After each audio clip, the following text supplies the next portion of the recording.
Kikosi cha KIUT ambao wamepoteza katika mchezo huu wa leo kwa pointi 62 zidi ya 70 ambazo moja kwa moja Stain Warriors wamefanikiwa kuondoka na ushindi. Bwana Lau, kwanza pole kwa matokeo ya kupoteza kwa siku hii ya leo. Ndio mchezo wenu wa kwanza katika michuano hii ya RBA. Pengine mchezo ulikuwaje?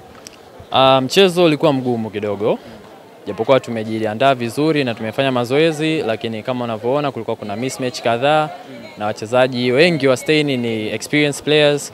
Kwa mchezo ulikuwa wenye ushindani. Kufungwa na kushinda ni matokeo. Leo wameondoka na ushindi. Alhamdulillah, tutarudi uwanjani tutajifua zaidi. Pengine mapungufu yenu katika siku hii ya leo yalikuwa maeneo gani hasa? Well, kwa upande wetu naweza nikasema kidogo coordination na mismatch kadhaa, kwa sababu hata ukiangalia wenzetu walikuwa na wachezaji warefu wengi. Ukiangalia walikuwa wanacheza small ball sana.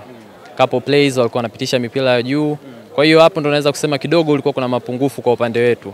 Though sio kipingamizi kwetu, tutajipanga vizuri na wanaokuja mbele yetu basi wajiandae kukutana na moto ule wa KIUT. Mnaenda kuboresha maeneo gani hasa katika uwanja wa mazoezi kuelekea katika mchezo wenu wa pili? Well, hiyo nitaachia technical staff watafanya vizuri zaidi. Naona hiyo ni upande wa kocha zaidi, atajua wapi kidogo tumepungukiwa na wapi ataongeza. Una kipi cha kuambia mashabiki wa KIUT ambao wamejitokeza siku hii ya leo kuja kwa support, lakini pia kuelekea katika mchezo wenu wa pili? Mashabiki wasichoke, kama walivyoona kazi nzuri imeanza.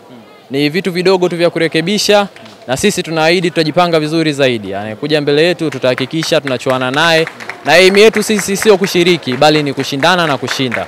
Kwa hiyo hii tunachukua kama setback kwetu, tutarudi uwanjani, tutafanya mazoezi zaidi. Kwa hiyo anayokuja kukutana na KIUT, I expect moto unakuja. Tutajifua vizuri zaidi, hatutokubali kwenda chini. Nakushukuru sana Laurent. Asante sana.